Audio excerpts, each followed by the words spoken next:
Hello, everyone. Thank you for joining us for our fractional panel. We've got a prompt for you. We'd love for you to just take a few minutes and answer that prompt in the chat, and then we'll get started.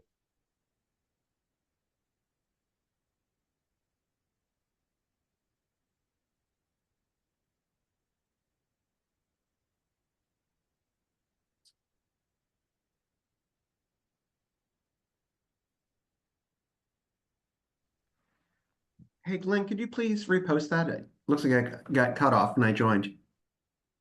Yes. Let me post it in the chat. Are you seeing the slide? Yep, I got it.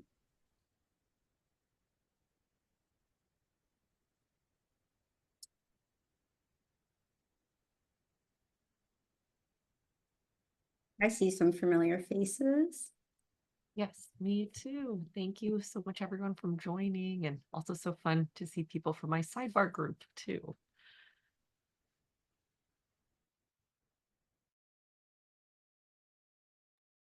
We'll get started in about 2 more minutes.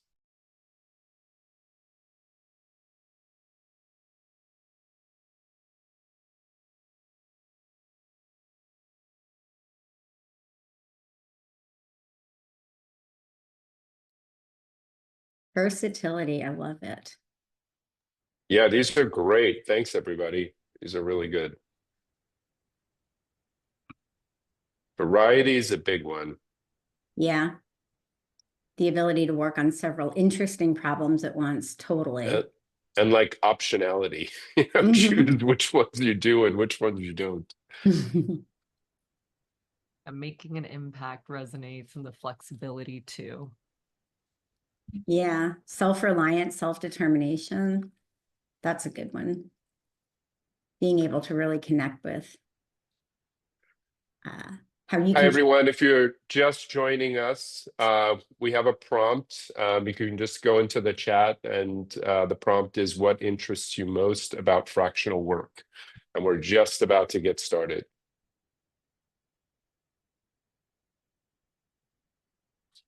Yeah, and learning new things. Okay. Thank you all for joining us today. Before we jump in, I'd like to introduce our panelists. Heather is, so we have Heather Incognicio, Kristen Chen, and me. And I'm the moderator, but I'm also going to be participating. Those who know me know I can't just sit on the sidelines, so this works out perfectly. Let me tell you about Heather. Heather's a seasoned product leader with over 30 years of experience, having led innovation at startups and major enterprises, including the RealReal and Outlook. As the founder and CEO of the Product Consult, she pioneered the fractional CPO model, helping companies scale product strategies and teams. She specializes in transforming ambitious ideas into impactful products while fostering environments where both teams and technology thrive. I also have to say Heather is an amazing human. I've known her for a while, so really excited to have her join us on this panel. Thank you, Heather.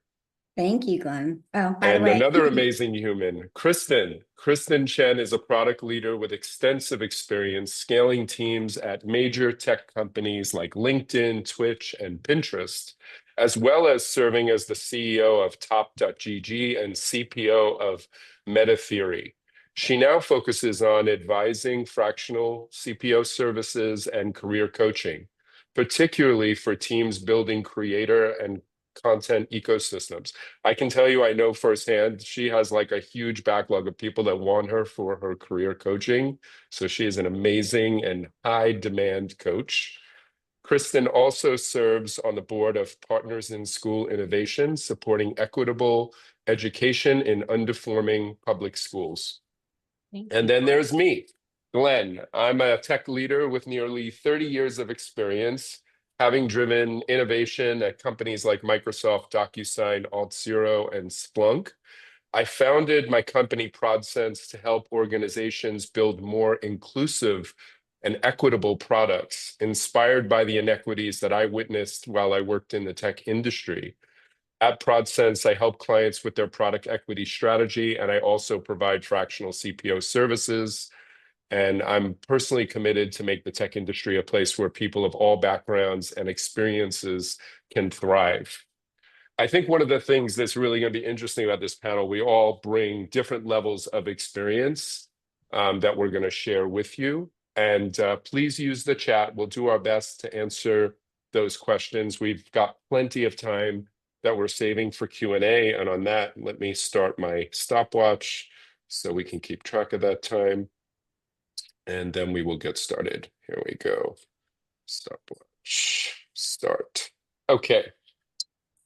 Okay, so the first question I'm going to ask to all of you, I'll start with you, Kristen, is what inspired you to take the leap from full-time to fractional work? Thanks, Glenn. So I think it was around, and I'm looking at my LinkedIn to remember the exact date, but yeah, 1 year, 10 months ago, on May 2023, a bit before then, I was just honestly so burnt out from my 2 roles, CEO and then CPO of a small Web3 gaming company, back to back. I was completely burnt out, and I was also going through some, family stuff with my mom, and I just said, okay, I need to take a break. This has been a long time coming, and I initially want to take a break and do nothing, but I'm a bit of a workaholic, so I had that itch, and I think I knew I didn't want to go back to full-time work, and I thought that fractional would be kind of that perfect answer to, not one, kind of just keep me busy learning, 2, also buy me that time to think about my next role, and then 3, I thought it would be a fantastic way to perhaps find the next startup that I would call my home, right? What better way to kind of do a long-term interview with each other and ensure it's a perfect fit. Yeah, that sounds awesome. The burnout story, I think, is one that I hear a lot and have experienced myself in terms of leading toward fractional. But thank you. Heather? Yes. Just to clarify too, my last name is pronounced Inocencio, like the word I am innocent. so sorry. I should have asked you. I've known you and I should have asked you, and I own that. And I care a lot about names, so I apologize for that. It is no worries. I think people have gotten it right about 2% of the time in my long life, so no big deal. Hi, great to see everyone. And yeah, what Kristen said resonates. I do hear, I heard Rich Mironov say about 2 months ago, he doesn't know a single CPO right now that isn't severely burnt out. Thought that was interesting to hear, like not one. For me, it was a combination of that. And also, my sweet spot for the last 15 years of my in-house career was joining high-growth startups. So usually post-Series B, the pressure's on a lot more. I'm the first executive product leader that the company hires to turn the product organization around and make it a well-oiled machine and get everyone, rocking and rolling and delivering value. And I did that at a number of companies. And the last company that I did it with started to feel like Groundhog Day. So same set of problems, different set of actors. And I just thought, I want something more. I want something different. I also realized that, and I think this is true of a lot of the product leaders that I see that have been in those leadership roles for a long time. The company wouldn't be able to keep up with the pace of change and innovation that I'd be able to bring. And so I realized I can do this job for this company. It doesn't take 40 hours a week. And I'd rather be helping multiple companies, echoing a lot of the sentiment I see here: diversity, flexibility, working on new problems, meeting new people, learning new things. One thing that really stood out in the comments was cross-pollinating ideas and perspective, working with different teams, not getting stuck in a single company's reality. I know that for most product people, when joining a new company in-house, your universe shrinks to what's going on within that company. And so it's very exciting to get to work with different businesses, different techs, different teams, and then talk with other people that are doing fractional work as well, and share our experiences. So keeps it fresh. So that's Thank you. Thank you, Heather. Yep. Okay, so my story, so back in 2022, I was a VP of product at a startup, and definitely burned out. from multiple years of being in different leadership roles. And I left that startup right when they got their Series A. There was a shift in strategy. It was no longer the best place for me. And I took a sabbatical. And initially I thought I would just go off for a few months and then maybe I'll just go find another executive role. But actually had a friend who urged me not to do that. And she's like, you're in a good enough place, financially, which I think is important, that you have the benefit of taking the time to reflect and think about what you want to do. I didn't leave thinking fractional was going to be the thing I was going to do. And after going through that process and doing a lot of reflection, and a lot of things that people are talking about here, recognizing I really like variety, recognizing I was tired of kind of doing the corporate thing and but I have a lot of experience and I could bring that experience to others. And that got me I think I read some articles about fractional and I had heard about it before I went off on my own. And I was like, that sounds like the thing I would want to, I want to do. But my case was a little bit different in that there's a bigger thing I want to do, which is what my company's core focus is on, which is this product equity thing. So I had this model in my head of things I can do and things I want to do. I've talked to a lot of people about this. And so fractional work to me felt like in the realm of things I can do to fuel what I want to do. So that's a little bit different about my story. But everything else that people said, that people have been saying here is the same thing for me. I was attracted to the variety, the ability to help companies where they have nothing or they're very early in their product strategy, and I can bring that to the table to bring the value. And then the flexibility was a big one. Just really being able to set my own hours and such like that was really important to me. Okay. So once you make the decision to go off and do something like this, you need to make money. You need a client. So I'd love to hear how you all found your first client. I'll start with you, Heather, this time. So how did you find your first client? And once you have that first client, it can also be deceiving into thinking that now they're all going to just come. I learned the hard way that is not the case. So how did you develop your pipeline and how have you been able to grow? This is this is like a multi-part question. So one is, how did you find your first client? And then the second part would be, how did you develop your pipeline and grow it? And how do your clients find you? That would be the three-part question there. Yeah. You said something that everyone I know that has gone into fractional work has experienced, which is you have your first client and you kind of don't realize that they're not just going to line up at your door. And so building a pipeline, getting good at how you sell, whatever that looks like for you, is probably one of the most important and yet hardest things for fractional product leaders to figure out, because we don't come from a sales background. I got my first client in a really serendipitous way. I decided that I was going to do fractional product consulting. This was before the word fractional was understood. So I would tell people that and they were like, what does that mean? What is fractional? And how can you do that as a product person? So I made the decision that it's what I wanted to do. And literally within a couple of days, I got an email from a former colleague, hadn't spoken with in like 8 years, didn't even know him all that well. And it was out of the blue. He said, I don't know what you're up to these days, but I met a gentleman at a conference. His wife and he had built a company. It's a 35-year-old healthy business. She passed away and he's taking over the company, and they're not tech savvy, and technology is going to cause them to not win in the space right now. It's getting competitive. So he needs help from someone like you. What are you up to? And I was like, this sounds like it might be a good thing. So I met with that guy. He wanted to hire me in-house as a chief product officer. And I said, I will help you and I'll stay with you as long as you want, but I'm not going to come in-house. So no equity, no bonuses made it lucrative enough.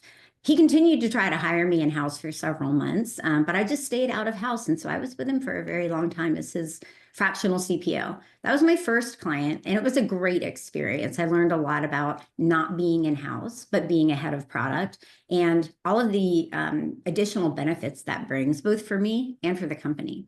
So we can talk about that if we get to that during the call. One of the things that's top of mind is just the ability to influence. I think it can be greater when you're not in-house. You're not mired in the politics and things. How I continue to get clients, it's really been about relationships. So I know a lot of people in the space. I've been working in the same product industry now for over 30 years.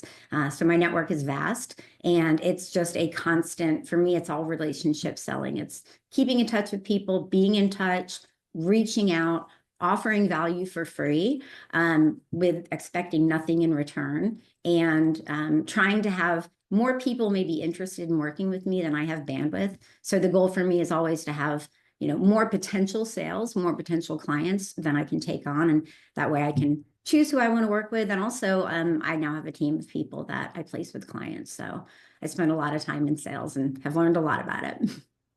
Awesome. Thank you for sharing all of that. That's great. That's a great story. Kristen? Yeah, a lot of that resonates. I think my first client was also a bit accidental. I just left a meta theory. I did my little LinkedIn post letting people I was, leaving and not sure what I want to do next. And then the calls started coming in. Hey, what are you up to? Can we hire you? Et cetera. And I ended up letting all those folks know I just really cannot have a conversation about full-time work at the moment. But a couple of them were very persistent. And one in particular said, okay, how about part-time? How about fractional? I actually didn't know what fractional was at the time. Or, can you be a product advisor? We just want your help. It doesn't matter. Whatever hours you can spare, I'm going to pay you this monthly. Just come help us. And I said, you know what? It's, it won't hurt. Let me try it. And that kind of just kicked off my business. And then anytime someone reached out to see what I was doing, I kind of did this under the radar for the first 6 months. I didn't have my website up. I didn't tell people I was doing fractional, but anytime someone reached out to catch up or see what I was doing, I would let them know I was exploring this, and then, kind of take on more engagement. So I think that first client gave me a lot of confidence that, hey, this is something where I can add value. I kind of had a lot of the same concerns and aspirations that I see in the comments, right? Can I add value to a client even if I'm here part-time? Or, when what Heather said earlier, right? Oh, maybe some other product leaders were saying before, people know fractional was, wait, how can you do that part-time? I still get that question. How do you actually add value in a couple of hours? So that was kind of the story of my very first clients. And then, to how I've developed my pipeline over time. About 6 months in, I had enough confidence, and I said, let me do an experiment with my, we're all product people here. I'm doing an experiment. I'm going to put together my website on Squarespace, kind of outline my different offerings and skills. And I'm going to do one post on LinkedIn, one post on Twitter, one post on my personal Instagram, just to let people know what I'm doing. And then the calls started kind of coming in over time. And so I think, to echo on what Heather said, so much of my pipeline is from relationships. And I spent most of my career at many different companies, kind of focusing on these creator content ecosystems, right? LinkedIn, Twitch, Pinterest, and then SoundCloud, in a couple different industries. So in those situations, I spent a lot of time giving back, helping people for free, taking different calls, giving talks. And I think over that kind of goodwill has transformed into a lot of my pipeline today. People reach out based on talks I have given. People reach out from a podcast I was on 5 years ago, earlier in my career. So it's been really wonderful. And also there's been several VCs kind of in my network who have reached out to me in the past, asking me to found or just to catch up. And I actually, once they found out that I was offering these services, they started thinking about their companies or founders to connect me to. So most of my clients find me, through different referrals, word of mouth, or some of them just discover my LinkedIn or other kind of past content I've put out. Yeah, very great story. Very, very similar, actually, in a lot of ways. One, I just want to clarify for people that are asking questions, keep asking the questions. We've saved a lot of time for Q&A, and we will go back through some of the questions when we get to the Q&A part of the event. So my story kind of very similar to what Heather said, of where I made a decision that I wanted to do this and I went on LinkedIn. And I think one thing that we all have in common that I think we're talking about is the networking side. Like, I've built a very big network over my years in tech. I love connecting with people. That's why I love events like this. And that really, I can't underestimate the power of that. I think the power of networking in finding business. So I posted and said, hey, you know, after almost 30 years in tech, I'm leaving 25 years, I'm going off on my own. And, you know, this is what I want to do. And I want to, you know, help companies. I talked about the product equity thing, but I also talked about in general, just helping companies with their product strategy. And I had a founder reach out literally from that LinkedIn post. And at that time, I didn't have a bank account, I didn't have anything, and wanted to have a call. So that led to my first opportunity, and I worked with them for about 8 months, initially as their fractional CPO, and then I moved into more an advisory role after about 6 months. And then so the pipeline, again, is like everybody said, it's all like I put together a website. I had an interesting challenge because my website was not positioned about fractional CPO because I was really trying to grow this product equity business, but it was on there and I worked my network heavily to get clients. And yeah, I think there's a lot of effort. I think that's a part, like it just takes a lot of work. The thing that I've underestimated, I think, going off and doing fractional, and I think that a lot of people underestimate, is the business development side of it.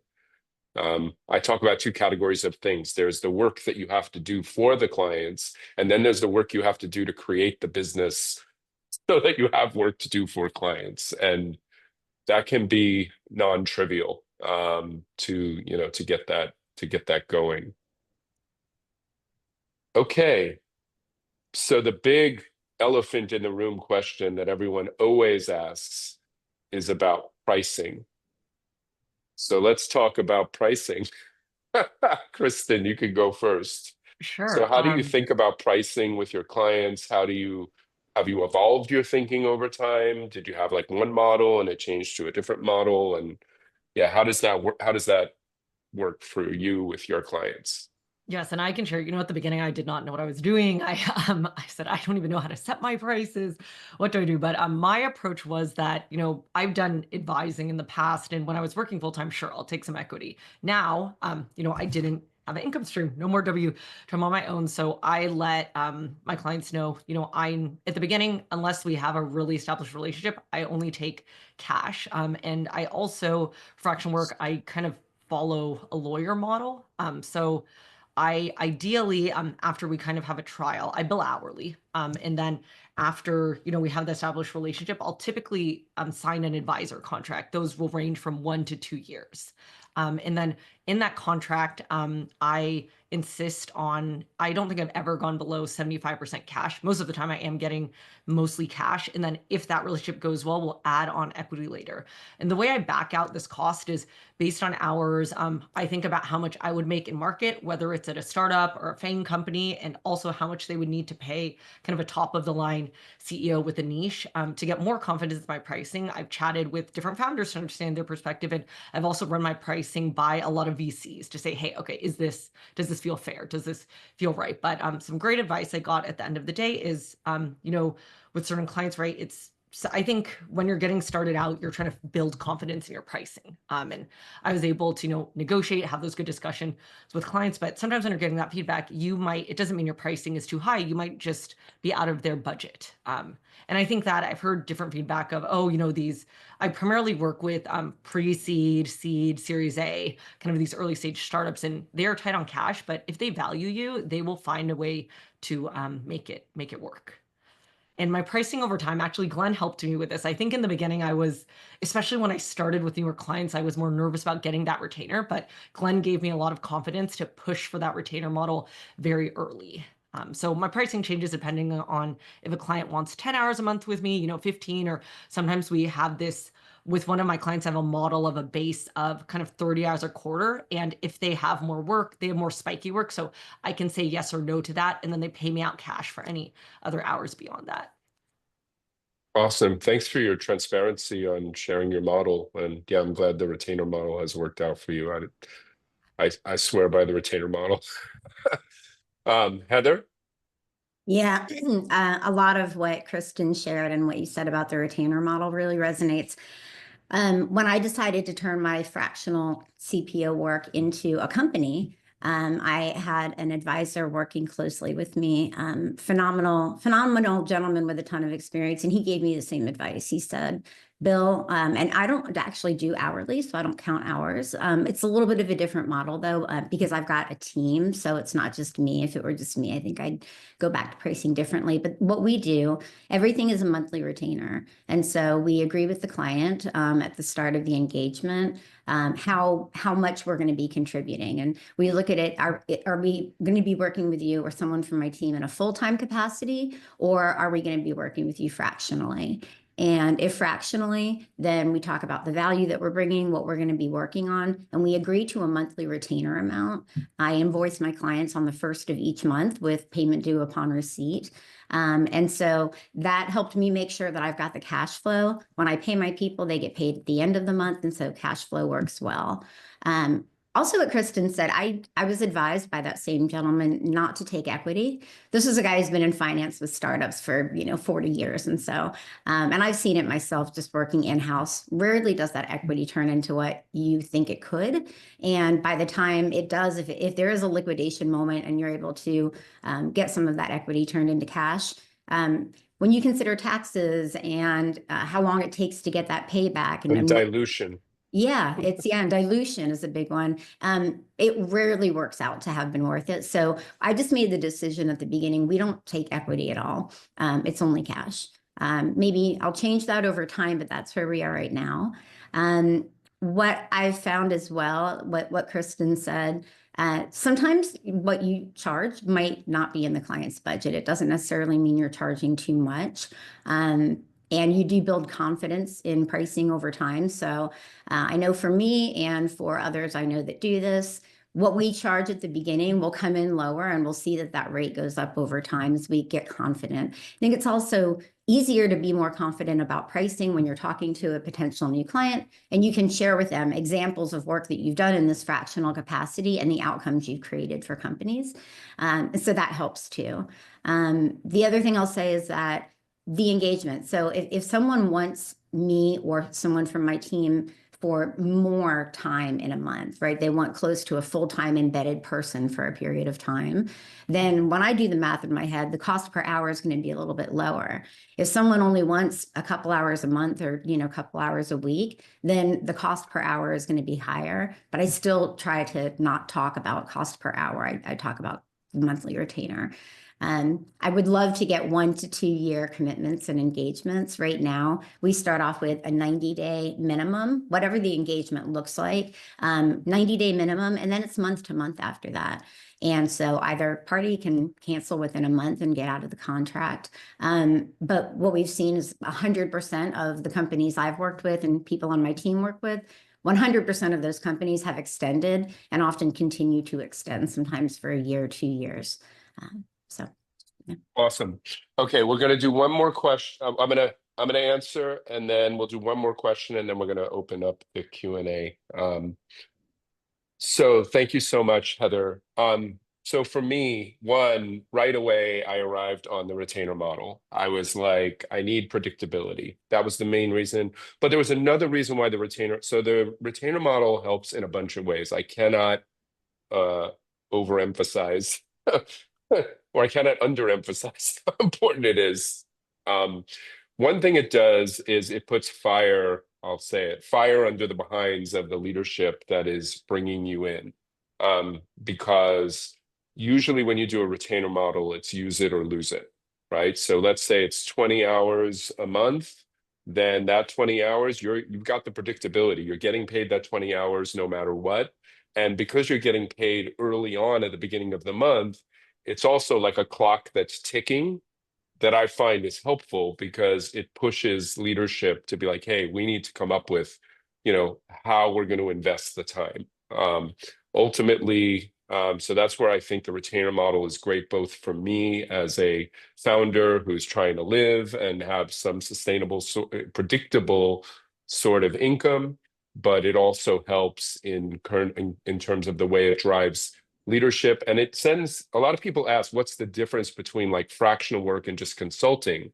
And that sets the difference, right? It's like, I'm here, I'm helping you lead your business. I'm not just somebody who's paid to work on a project where, you know, you might do 5 hours this week, you might do 7 hours next week. Like it sets a different tone. I think that tone is really important. Another thing I'll mention just on this is that I won't be a fractional reporting to anybody who is less than a C-level person.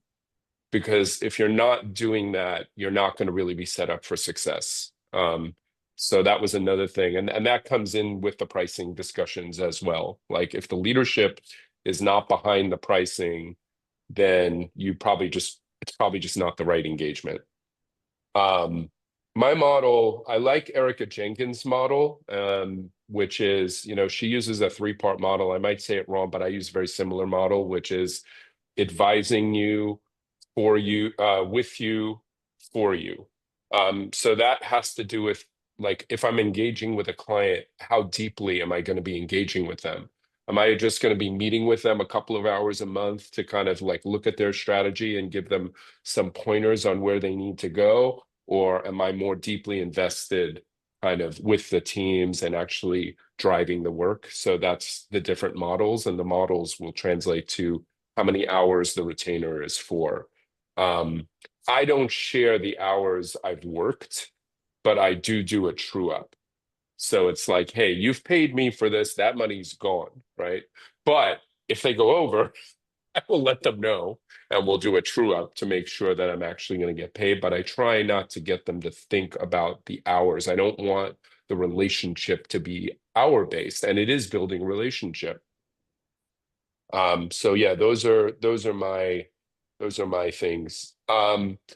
Okay, we'll do one more question and then we'll go to Q&A. So what are the things you wish you knew when you got started?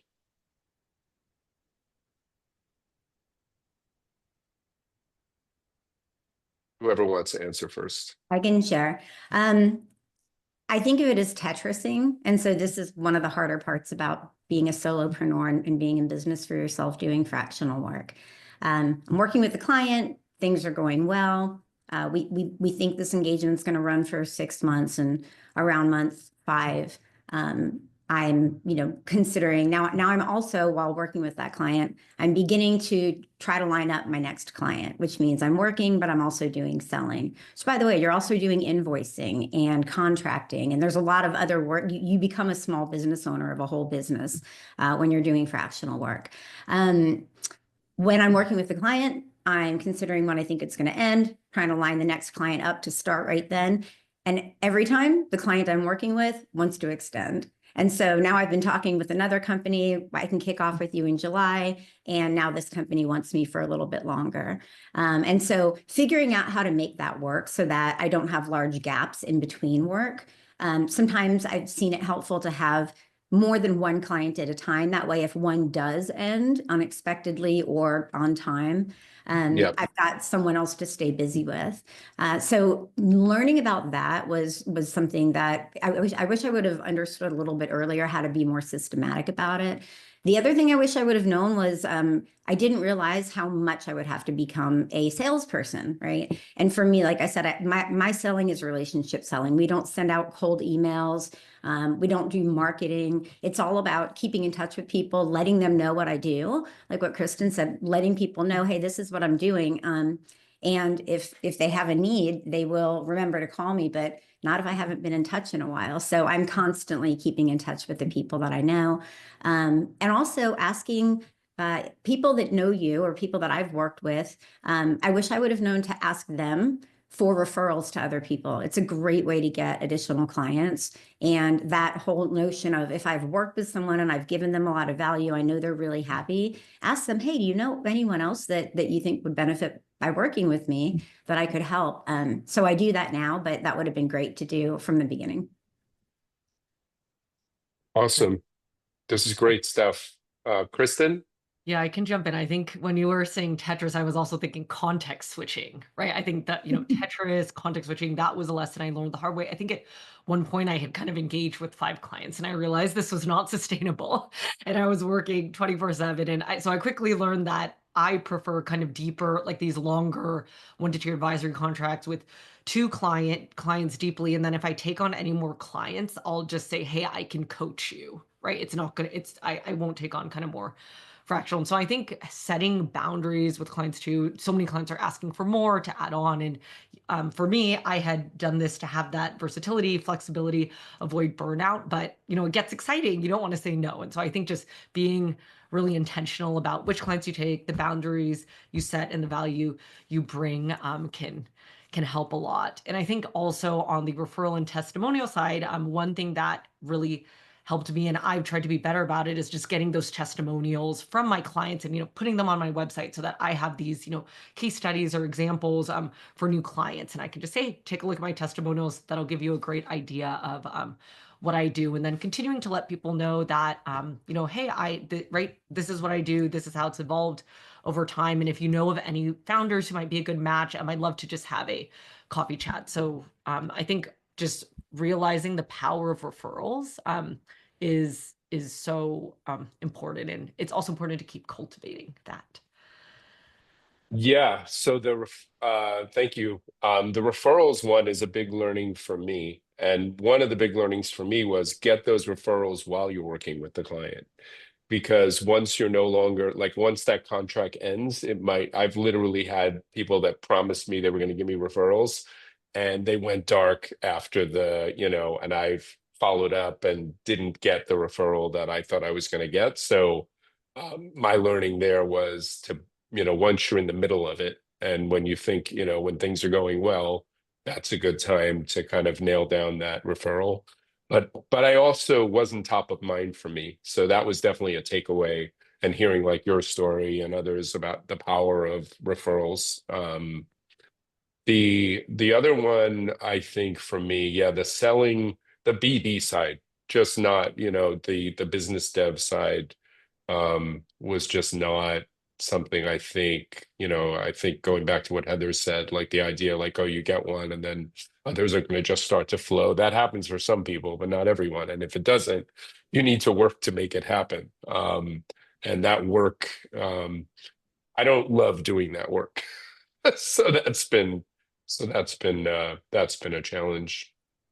Glenn, can I Okay, add something else to that go for it. it was something Kristen said prompted me to consider this. And I didn't know at the beginning how important boundary setting would be.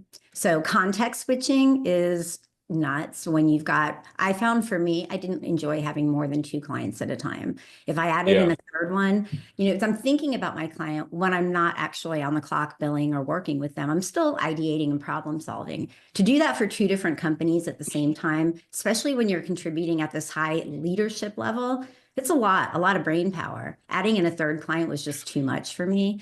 So the context switching is hard. And I like you, exciting work comes up. I want to say yes to it. And learning that I have to set boundaries around my time, because I have at different points over the years found myself working 24/7 and thinking, how did I get myself here? And it's so because I'm saying yes to things when I should really be saying no.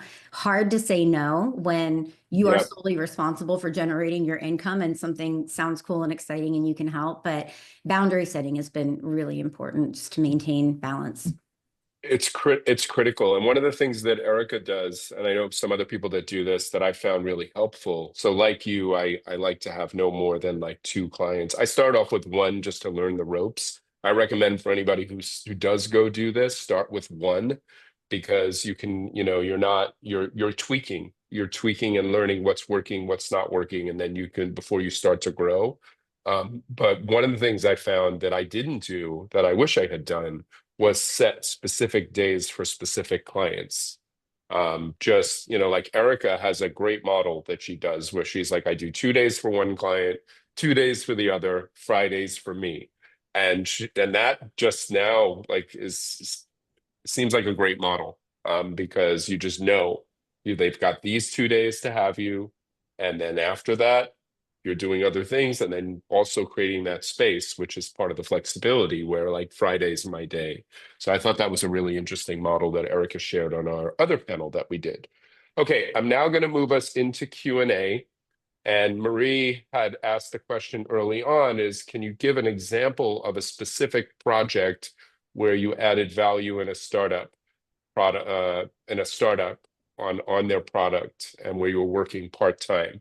Let's popcorn these so we don't all have to answer them. We'll just bounce around and whoever wants to answer any specific question can answer it. So who wants to take the first one?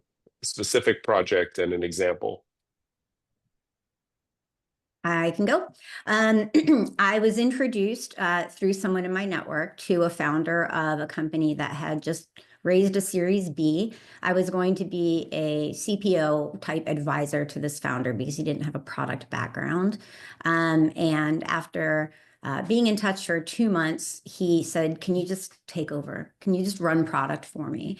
So out of house, right? Not joining in-house. And fractionally, I became their CPO. And while being their CPO, he had a problem. His product people were quitting. And so he couldn't seem to get that organization right. Rest of the company's running great. He was like, this product and tech team, I don't know how to manage them. I don't know how to make it a successful environment. So I got in there and I kind of righted that ship, doing the same things I did when I was joining in-house. You know, you take a look, you assess the whole organization. I ended up bringing in one person from my team to join me who was serving as the VP of product in a more full-time capacity, and then ended up a couple months later bringing in a senior product manager from my team. And so now we've got a couple people from my company working for them. Over the almost 2 years, between a year and a half and 2 years we were with them, we were able to bring in an additional dev shop that I know and work with closely, and they do great work. And so we were able to improve their engineering processes and organization. We were able to get them succinct around how do they prioritize? What does their roadmap look like? So we set them up with product operations processes, if you will, that would scale with them as they move on. Ultimately, when I rolled off, we were able to help them start hiring their in-house team. And so we helped them get their first new in-house hire after a few people had quit. And then when I rolled off, they hired a VP level of product who was able to take what we had set up for them. So the processes, the people, new development shop, a roadmap, a cadence to weekly meetings and communications. We built relationships across the company so that other departments knew how to work with product and what that looked like. And so we basically set them up for success, and then kind of like the baby bird leaving the nest, it's like, you can do this now on your own. So that was exciting. That was a huge turnaround, just helping them build their whole product team and operations. Thank you, Heather. I'll ask this one to Kristen. How clear were you on your offering when you started reaching out to your network? Did you have your niche nailed down already? No. So this is a great one. I think it was interesting when I had my website. I can share later in the comments for some examples. I actually got a lot of feedback. You know, I said, oh, I can do advising, fractional CPO work. Here's just a bunch of stuff I can do. I didn't really have, yes, I have a lot of experience in creating content ecosystems, but I've worked on 0 to 1, I worked on consumer, B2B, developer products, all of that. And actually got a lot of feedback saying, oh, you really need to narrow down your niche, Kristen, like that's all over the place. And I think I kind of felt like, wait, but I've done all these things and people reach out to all these things. You know what? I appreciate the feedback, but I'm going to try it. So I guess short answer is no, I don't think I nailed that down. I just said, hey, I've worked a lot of startups and big companies. Here's just some examples of what I've done. And I think that's actually been one of my superpowers with clients, because they can see that I can operate right on more strategic CPO level type projects, but then also at the same time, if they need someone to kind of flex and, hey, I need help with, user research or a purity, they can also call on me to help execute that and train up the team.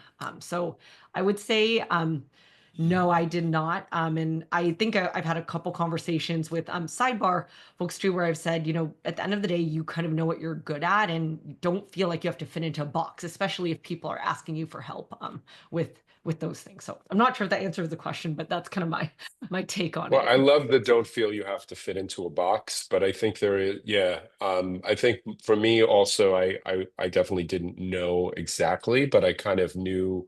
I mean, I knew what I've done, right? And I think that's what I leaned into as well. So that's a good advice. Bill asked, how do you distinguish between fractional advisor and consulting? I'll take this one. So I think there is a big difference. Advisor and consulting are closer. But I think one thing about fractional is you really are a virtual member of the executive team. And I like to emphasize this too, because I think fractional is hot and exciting and like everybody wants to get into it. But really, when companies are looking for a fractional executive, they're actually looking for somebody who has been an executive who can now bring that experience. And they often don't have the budget to hire a full-time executive. So they're kind of like, and I think with actually when we did our other call, we had a customer who was on that other panel that we did, and she said, kind of, if I can get a little of great versus a lot of mediocre. Now you could read into that a lot of different ways, but I think there is truth to it, which is this idea of like I'm tapping into someone for less hours than I would hire a full-time person, but it's somebody that I would not get access to who can bring a level of experience that is going to help my company in a way that that other person might not be able to. So I think that's the key thing. And that's why I say about how I won't work for anybody who is below the C-level if I'm coming in a fractional capacity, because it's like I am an executive. I'm a virtual executive, but I'm an executive and I need to be set up for that. If I'm reporting to a director, then I'm not, that person doesn't have the influence. I'm certainly not going to have the influence and impact of being part of the C-level. Advisory, I think, is where you're usually not stepping into projects and driving things per se. You're just there as like a sounding board, right? Advisory is usually going to be a couple of hours, maybe a month, and you're just there like we want to share stuff with you. We want to get your experience. Consulting is usually like you're not necessarily. I think the difference with consulting, I mean, and this stuff is all gray. But consulting is generally like you're working on a project. You're often more in the weeds when you're doing consulting work. I mean, it runs a gamut and a spectrum, but you're not often thought of as a virtual member of the exec team. You're not going to be in all the exec team meetings necessarily. So that's the way I think about it in terms of the spectrum. Now, I will say, as fractional CPO has gotten really popular, you now have people saying fractional product manager, for example. And I think to me that just muddies a lot of the water of like, because the whole origin of fractional was really used around executives, but it's just the way it is. Like, what's the difference between a fractional product manager and a consultant who's doing product management? My personal take on it is there's not a huge difference, but it's more like people are attaching to the fractional term because it's hot and attractive. Can I add to that as well? My mental model for that is that fractional is the amount of time that you're working with the client. It's a fraction of the full-time engagement. So I think of fractional or full-time, but that's different than whether you're in-house or out of house. So you can be fractional and out of house, to your point, a fractional leader. You can still be full-time with the client and out of house, remaining independent. So I think of those fractional versus full-time as the amount of time you're working with the client, and then consulting versus contracting. With consulting, our clients see us when we come in a consulting capacity as we're on the outside and we're here to help them get better internally. So my company is called the Product Consult, but a lot of our engagements, it's really contracting. It's a full-time embedded person that we add to a client's team, whether it's at a product manager level or at a VP level. That person doesn't join in-house, so they're still out of house, but essentially it's contracting. But I don't I don't think the term contracting conveys the value that this person is bringing. I think we usually think of contractors as kind of temporarily hourly paid people that aren't really, don't necessarily have skin in the game. Yeah. So yeah. Awesome. Okay, so we're at 10 minutes and I need to do this to keep, oh, wait, that didn't work. That is not what I wanted to show. Hold on, let's see. Okay, I'm going to copy a link. Sidebar definitely values your feedback about this event. What can we do better? I'm going to share, you can use this QR code. We'd love for you to fill out this survey. And I'm going to share a link right now in the chat. I'll just leave it up for another couple of seconds. And then I will go share the link and then we can keep going. Let me find that link. Okay. Where is it?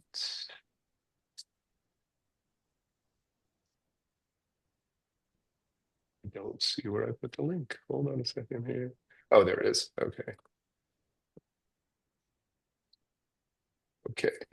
Yeah, please fill this out. We really value your input on what we can do better. Okay. Let's see. Let's go to the next question. Lauren has a great question. How long do fractional engagements typically last? I'll go to you, Kristen. Sure. So it's been varied for me. I've had some that are, 6 months, and we kind of discussed that up front. I have some that are, maybe 2 to 3 months, and we discussed that up front. But a lot of them or a lot of my 1 to 2 year more we'll sign an advisory contract, and it's this mix of, I would say it's actually a mix of me doing advisory, fractional, and consulting work. Those typically start with like a trial period, right? Like we test it out, run one product a few months, and then it's a strong match. We sign on for that period. I would say it really varies depending on the founder's need.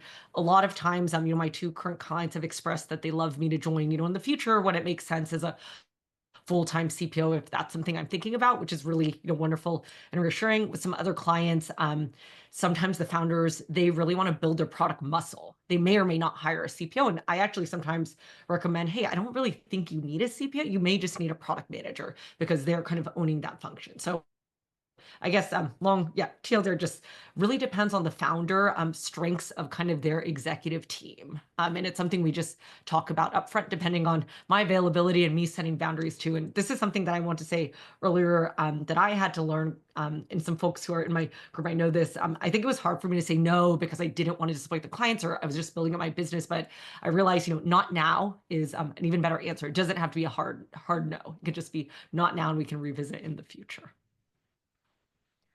Awesome. Yeah, and I love, Kristen, that you've been able to pull off the 1-year contract or 1 to 2 year contract commitment. I was working up to that with my first client. We didn't start with that, but I think if you can nail that down, it makes things so much easier. And it really shows you that do they have skin in the game, or is this just a thing that they're not sure about? And and you've got your own life and your own sustenance. So you need to really think about that. But sometimes I think that's another thing, going back to like, what are the things I wish I knew? You will have some hard conversations when you go down this path. And sticking to your principles and knowing when, what you're willing to compromise on, what you're not willing to compromise on, makes a huge difference. Okay, so Nora asks, what's the biggest issue with the hourly based thinking? I'll answer what my take on this. I mean, I think I already said it, but I think it just sets it up. I think the level of so one, it's about predictability. So when you have a retainer model, you just know that you can count on this money's coming every month. It's not like, oh, well, we needed you less this month.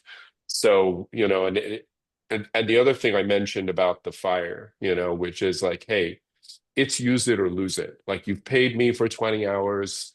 If you don't use it, fine. Like, it's up to me. I might decide to allow it to, give you a credit or whatever. That's completely up to me. But as far as the terms of the agreement is like, you pay me, you have me for this amount of hours. If you don't use me, then that's not my problem. So I think that's the difference. The hourly model doesn't work that way.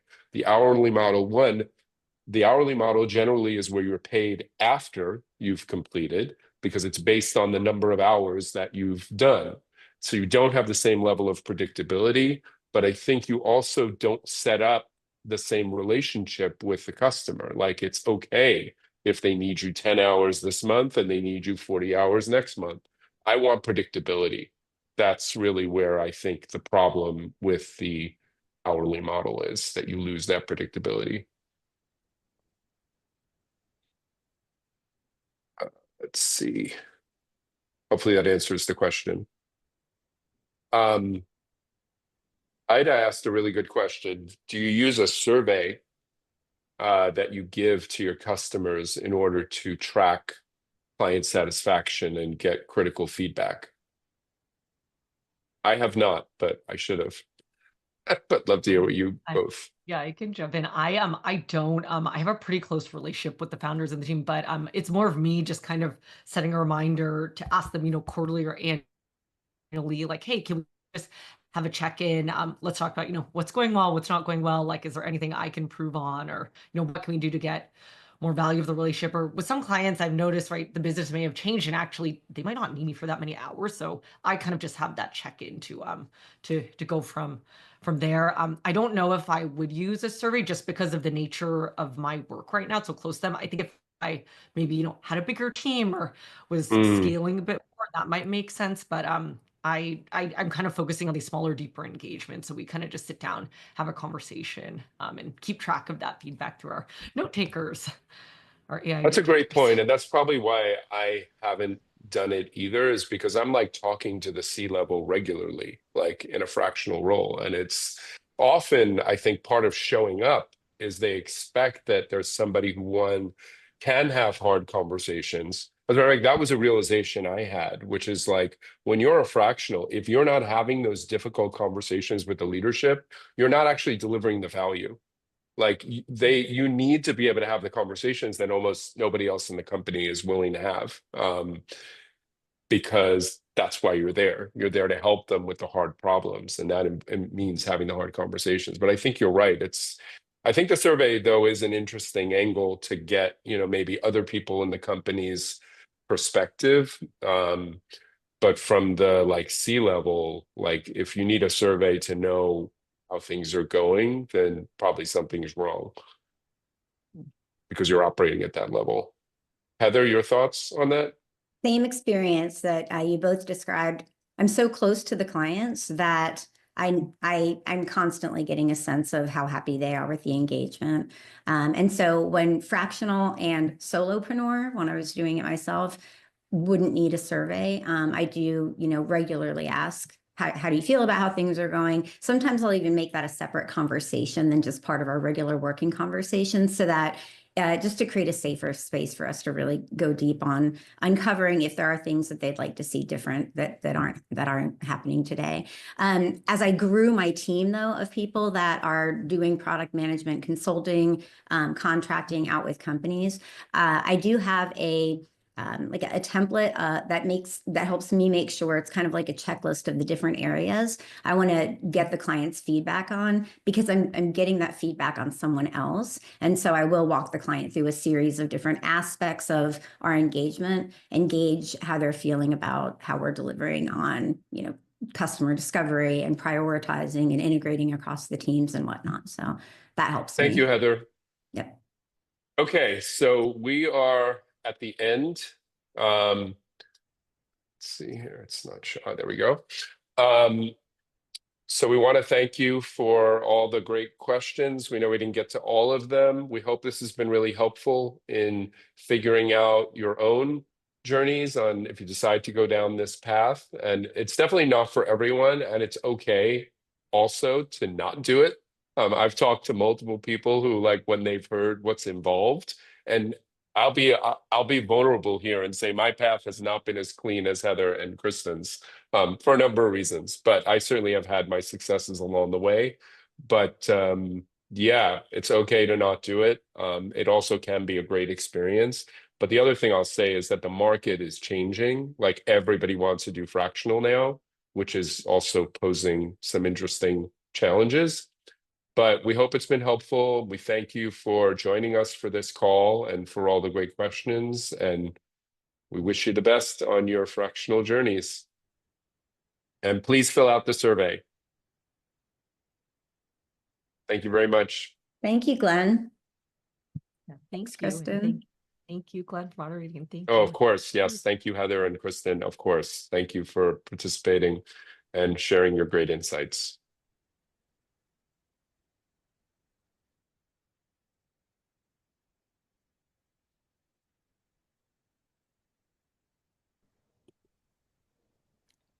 Hi, Glenn. Hello. Oh, was that Yvonne? Oh, okay. Yes. Okay, well, let's take care, everyone. Bye.